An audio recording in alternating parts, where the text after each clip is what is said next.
Austin, Yes, sir. do you prefer quality over quantity or quantity over quality? So I think most people that would claim to know me or who actually know me would say that I would prefer quality over quantity. However, I would like to rebut that. I don't prefer quality over quantity, and I don't prefer quantity over quality. I believe quality and quantity are both two necessities that you need in order to succeed in anything. Why do we have to put two things against each other? Why do we have to split them apart? And I think that's something that we have grown up thinking. It's either, you have quality or you have quantity. You're either working smarter or you're working harder. You're either doing this or you're doing that. Why can't we do both? When we hear about the people who have succeeded in life, say, a Steve Jobs or whatnot, a Elon Musk, do you think that they're just spending all their time in their room formulating the perfect idea that may take them 20 years to come up with? They're not just pushing out a whole bunch of anything. They're just saying, hey, let me just stay in my room for 20 years and come up with the perfect idea. No. That's too quality leaning. Or do you think that they're just spitfiring a whole bunch of bullshit ideas out and just saying, hey, yeah, try this, try this, try this, try this, try this? That's too much of the quantity aspect. It's somewhere normally in the middle where they find a good balance of quality.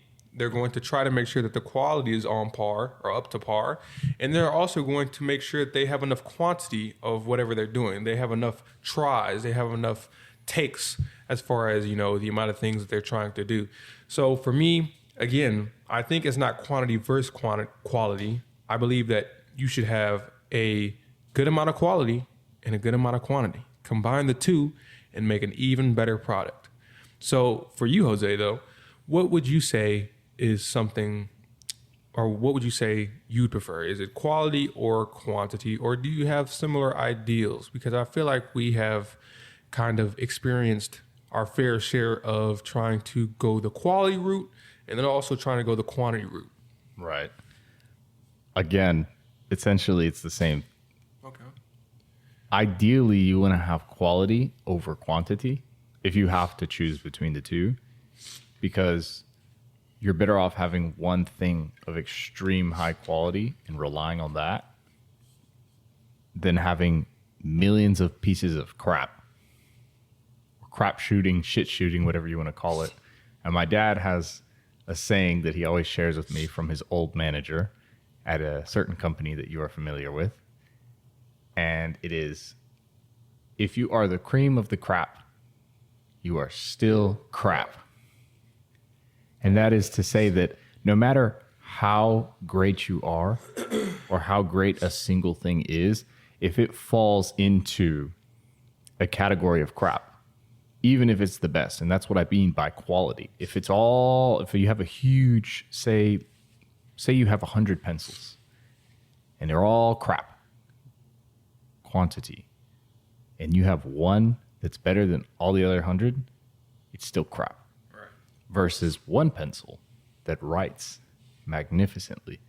And it took years of engineering. It took exponentially expensive resources. But it does its job phenomenally. I personally, for one, would prefer that pen. And also, I think it's more practical if you have to pick one or the other. However, again, it's better to have quantity and quality, because imagine you lose that pen. What do you do? So since you said that, I think that the quantity piece starts to come in once you have established the quality, or vice versa. So let me give an example here. So when you get to the NBA, from what I've heard, everyone is massively talented. When you think about the people that were at your high school who are the best at whatever sport, the best in their school district, the best in their state, whatever. When you get to the NBA or the NFL, everyone is that, or everyone was that. They were the best at whatever. They were the number 1 or 2 ranked overall high school player in the nation, blah, blah, blah, college player in the nation, all that stuff, right? And the talent is there. The quality is there. However, what separates the good people or separates the decent people from the great people is the quantity of the work that they put in after that. So Kobe Bryant, rest in peace, was very, very talented. However, to distinguish himself from the other quality candidates around him, he had to up the quantity of his work. So that would mean, Jose, you want to go out and, drink some beer and go out on the town and go to some strip clubs and whatnot? No. No? Oh, you're going to be working? Oh, even after the game that we just played, you're going to go and put up more shots and put in more work and go to the gym and exercise some more? Wow, that sounds kind of ridiculous, right? Not really. Because Kobe realized something where he was saying to himself, hey, I am talented. I am qualified. I am a quality basketball player. However, in order for me to be one of the greatest, one of the best, which he is, he had to up the quantity of his work. So even for us, when we were doing things in business, when we were doing things for this podcast even, it was initially, the scale was tilted to one side. It was quantity, quantity, quantity. Then we realized, okay, well, we have to optimize the podcast, not only for us, but for our viewership. So we have to increase the quality as well. However, we're not saying, hey, we're going to increase the quality and reduce the quantity by no. We're going to increase the quality and we're going to keep up the quantity that we set out to do, which means a shit ton of content for you guys. However, that's what separates us from the pack, we believe, because a lot of people might have quality, right? Mm-hmm. But they release a podcast every month, just once every month. And they don't have, say, shorts in between that. Or if they do, it's not that many. And they don't have medium form content. If they do, not that many. Us, on the other hand, we say, hey, look, here's what we can do. We have the quality, but we also can have the quantity. Most people aren't going to combine the two. If you combine the two as opposed to thinking that it's just one or the other, I believe that you can get a lot further in whatever it is that you're choosing to do. Well, the interesting thing that you just brought up is, especially nowadays, I think it's more relevant than ever. You can't have one without the other in order to succeed in a reasonable time frame.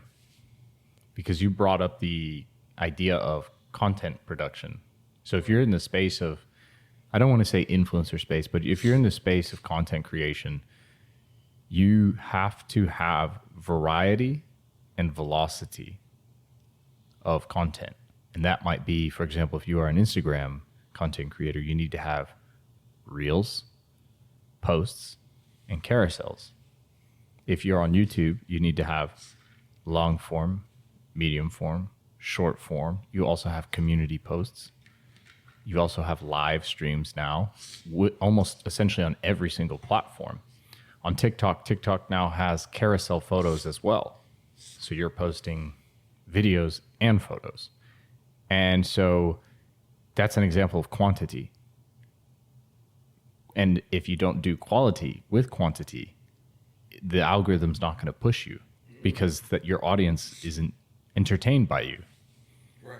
And similarly, if you do quantity without the quality, it's not going to push you as well. So there's something here that I want you to explain a little bit. Alex Hermosi, shout out Alex Hermosi. He provides a lot of great things for us to ponder on and also kind of regurgitate, if you will, because he has a lot of great information that I think we would love to share with you all, and it would help you all. So he said something here that I would like you to elaborate. And we talked about this idea of the thing before in previous podcasts, but Alex Hormozi said this. So oftentimes it's not that we do the wrong thing, is that we aren't doing enough of the thing. And I think that's something that we've encountered many a times in, you know, our journey through entrepreneurship. But could you elaborate on this for our viewers here? Let me give you an example from the gym. Ooh, that's one of our favorite things to do. I love it. Yeah. So, Austin, my 35-inch biceps aren't growing. Bro, that's crazy. That's a reference For to context, people, that's probably about. So that means his whole bicep, his bicep is from there to there, basically. Hey, man. So that was a joke from, well, actually, it was not a joke. It was an actual statement that I made on episode 74, the Fuck Your New Year's Resolution podcast, where I don't know why I picked the number 35, but 35-inch biceps. If you have them, enjoy your synthol. Question. Yes. Nah, I'm going to ask something stupid. Centimeters, how many like centimeters wise, what would that look like? Isn't there like 30-something centimeters in an inch? Or sorry, in a foot?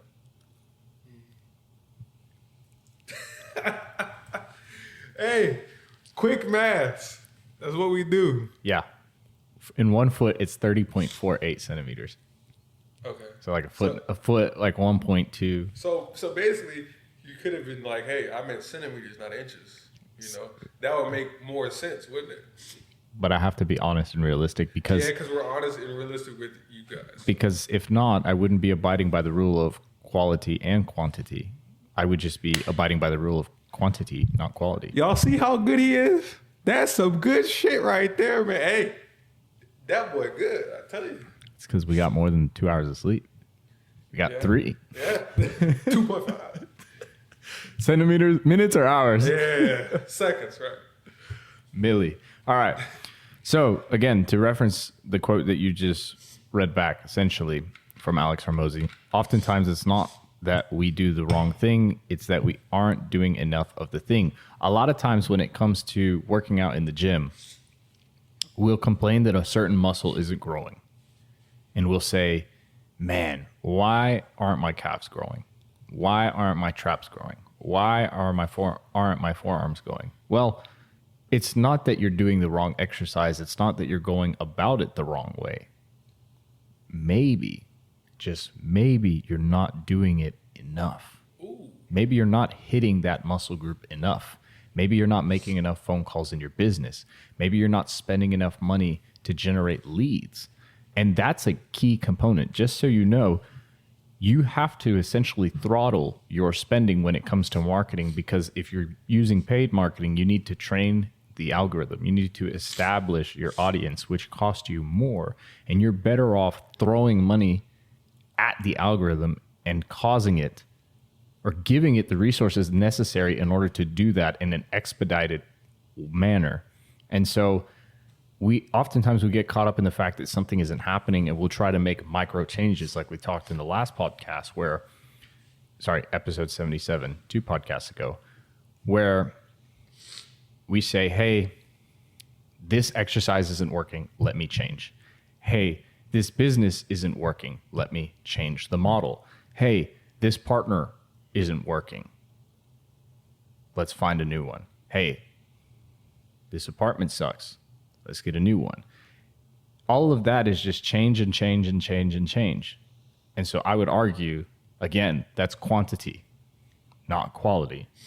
And to harken back earlier, if you're the cream of the crop, you're still crap. Definitely still crap. So I can speak to this personally a little bit. So again, for fitness, right? I was thinking that I was doing enough in the gym and working out, and the quality of my results that I was getting wasn't the best, or it wasn't what I thought it should be. I wouldn't say it wasn't the best, but it wasn't what I thought it should be, right? So I was like, maybe I should increase the quantity. But when most people think about, okay, I'm going to increase the quantity so I can get better quality results, they think that it's going to be something that's either easy or outside the realms of their possibilities. So initially, the thought of doing 2 workouts a day was something where I was like, hell no, I'm not doing that shit. That makes no sense. Like, how on earth would I even be able to do that? That's going to inconvenience my day. I'm going to have to, instead of having some type of lunch and stuffing my face doing some bullshit, I'm going to have to go to the gym in the middle of the day or in the morning, which I don't want to do. And then I'm going to have to go to the gym after my work day, which I don't want to do. And then I'm going to have to go do all the business stuff that we have to do. And then I'm going to barely get any sleep and yada, yada, yada, yada. So that was just like, oh, I can't do that. There's no fucking way. But most times, if you want better quality results, the quantity that you're going to have to push past is going to be something that you're going to originally think that you can't do. You'd be very surprised the amount of quantity or the quantity that you could do in life in general when it comes to doing anything. Because we have these limitations that we put on ourselves. And we're like, man, this is something that I can only do this many push-ups. I can only do this many sit-ups. I can only do this. But most times we limit ourselves mentally. It's not something physically that we are actually incapable of doing. Mentally, we have those limitations. So if you push past the set boundary that you have for yourself quantity-wise, you will realize that the quality of the results that you're going to get are even better. When we pushed our fast past 18 hours, I'm not saying that that works for everybody, but for us, it worked. But when we pushed our fast past 18 hours, past 24 hours, past 48 hours, we realized, wow, the quality of results that we are looking for, that we want, they're a lot higher. We're getting way better results than if we would have just stuck to the status quo. And that's where people kind of get things twisted a little bit. You know, you have to uptick or have an uptick in quantity also to have an uptick in quality. They kind of go together. They're partners. Instead of thinking of them as enemies, they're partners. So that's something that we have literally lived through, and I've lived through, and I've seen the benefits of. So I think, oh shit, the 80-20 rule. I forgot about that. As a matter of fact, Jose, do you want to kind of give some context into the 80-20 rule a little bit here? Yes, indeed, I would like to. And I think that was a perfect description how you were leading into it right there. So the 80-20 rule, otherwise known as, bless you, we'll go again. The 80-20 rule, otherwise known as the Pareto principle, essentially states that 80% of outcomes comes from 20% of causes. And the way I happened upon this was listening to, we'll say, the productivity guru Ali Abdaal, and then also famous YouTubers like Matt D'Avella, who in the past would tote the 80-20 rule as a way to stifle down your perfectionist nature. And the reason I say that is because when you're somebody who excels or wants to be a high performer, you don't necessarily have to be at a current point in time in order to say that you're a perfectionist. A lot of times you delay your work and prevent yourself from progressing forward because you are such a stickler on all of the small components. And so the 80-20 rule causes you to focus on only the most important 20% of effort that will result in the most important part, which is 80% of the outcome. Because if you're focusing on 100% of the outcome, then you leave yourself no bandwidth, no room to focus on actually getting the task done. And that's essentially the best way to describe it. Now, how do we apply the 80-20 rule to quality and quantity? It's very simple. You have to strike a balance between the two.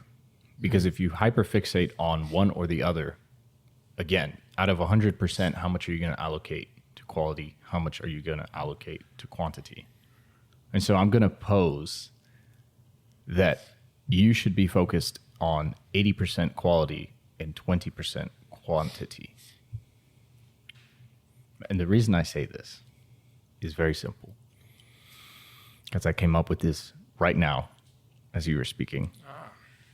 The quality of your decisions are directly correlated with the quality of your outcomes. The quantity only serves to amplify the quality of your outcomes. In layman's terms, that means the more quality decisions you make, the more quality outcomes you'll have. It's a very simple equation. That you just came up with right now. Yes, from what you were saying. So basically, you're a scientific genius. You're Einstein. You're Nicaraguan Einstein. Basically. Einstein. Einstein. I like that. That's actually a pretty tough name. No, it definitely is. And my nickname is Nines. Okay. Are you guys going to call him Nines? I'm probably not. But hey, if that's what y'all want to call him, y'all can call him that. Isn't that, what's his name? Nickname from Sonic the Hedgehog? Tails? Tails? Somebody called, no? Knuckles? Knuckles? No, I guess I'm... Yeah, I don't have no clue. I know that Knives is the character from, have you seen Vash the Stampede? Yeah. He's Vash the Stampede's brother, Knives. Hey, shout out, what is that, Trigun? Trigun. Yeah, shout out Trigun. Damn. Great storyline. Facts. But I do think that is a great equation that can kind of help people visualize what we're talking about and apply it to their lives. Because, sometimes you have to break things down and systematize things to where people can really understand them. And as far as quality and quantity go, I think that this podcast served as a good message to the viewers and people in general that it doesn't always have to be one or the other. You don't have to say, I'm only going to go this route or I'm going to go that route. You can sometimes take a little bit of things from both, and apply it and have a quality product that you put out a lot of. And we see this actually with shit like, the iPhone and whatnot. Quality product, everyone has it. Does it get old? Does it get bad? No. It's actually a thing now to where you're kind of looked at as kind of less than if you don't have an iPhone product. Yeah, you're an outlier. Exactly. So having that quality product and not having enough quality and having enough quantity of it is something that you can very much so benefit from. But Jose, did you have any last thoughts that you wanted to? Yeah, if you have green messages, don't text me at least. You think so? Yes. Do you really think Quality over quantity. Oh. See, but now that would be thinking backwards and contrary to our discussion though. So well, listen, we what can if we she- can we can what we if can talk in she's- person. We what just if can't text. she- We could talk on the phone. what if she's We can Skype. I'm trying to think of somebody that you would. What if she's just bad? She's just, like, damn, like crazy. But she's got an Android. Hang on.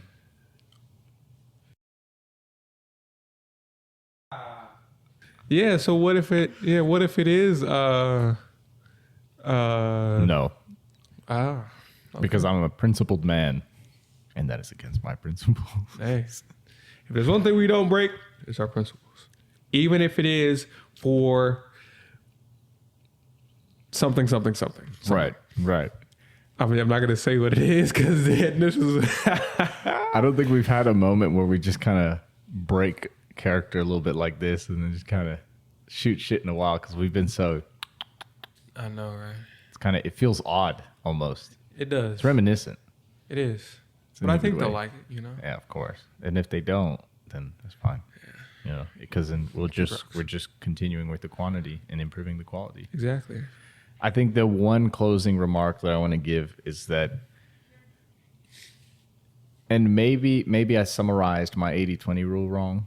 Maybe it should be because 20% of the efforts result in 80% of the outcomes is the Pareto rule. So 20% of your efforts should be focused on the quality and 80% on the quantity.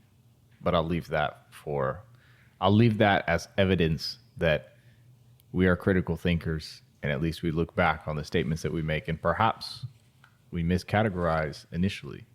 And if you think so, please leave a comment and tell us how we were wrong. Yes. We'd love to hear your opinions on things, and we love to talk with you all and converse with you all and have a logical discussion on things. So if we're wrong, let us know. If you think we're right, let us know. If you think we're blabbering idiots, also let us know, and we will kindly respond to you with a swift kick in the, you know what? I'm having a new, changing a new leaf or whatever. I think Turning a new new leaf. Yeah, that's what I'm doing. I'm changing a diaper. That's my 2024 resolution, right? Shout out to the Resolution Podcast, episode 77. Yeah. No, Huh? it should be 74. Yeah, episode 74. Yeah. Who knows? We've had so many podcasts, I know, right? It's hard to keep up. Episode 3056, right? like 20 years later. Yeah. So I want to harken back to episode 76. Don't forget the scrums. And the reason I want to talk about this is because in my notes, I have here that quantity is what helps you build quality over many iterations. And whether it be building muscles, skills, mindsets, businesses, relationships, financial stability, financial independence, whatever it might be. Even building a large boat, things of these sorts require iterations. They require processes. They require systems to be done continuously. And a perfect example I'll give you when it comes to actually, for example, building a boat, where building is you build replicas at a small scale. But then after that, you deal with the architecture. You deal with the mathematics, you deal with the engineering, and you have multiple tests that you will run while you're doing it in the process. And you're building floor by floor, structure by structure, starting from the foundation, perhaps, whatever it might be. If it comes to muscle, you are cycling between different exercises, different routines. You're not hitting arms every single day, ideally. Right. And you're alternating, right? And then you also have ebbs and flows where you're bulking, then you're cutting, and you're bulking, and then you're cutting. When you're running, and this one's true too, roughly 80% of your runs, 80-20, roughly 80% of your runs, 90% of your runs should be at like 75 to 60% of your capacity, because you're building for those 20 or 10% runs, which are a lot faster at your race pace. Right. And that is an example of you iterate between small components and you build that quality over time by applying the quantity factor to those iterations, just like sprints in Scrum, where every single time, well, in general, you break everything down into small components and you make them into actionable steps that you can put in 1 week, 2 week, depends on, I guess, your sprint duration. 2.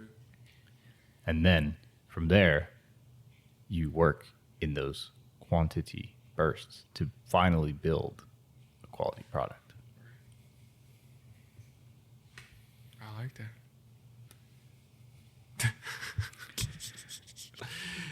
And on that note, The AM Club Podcast. signing out.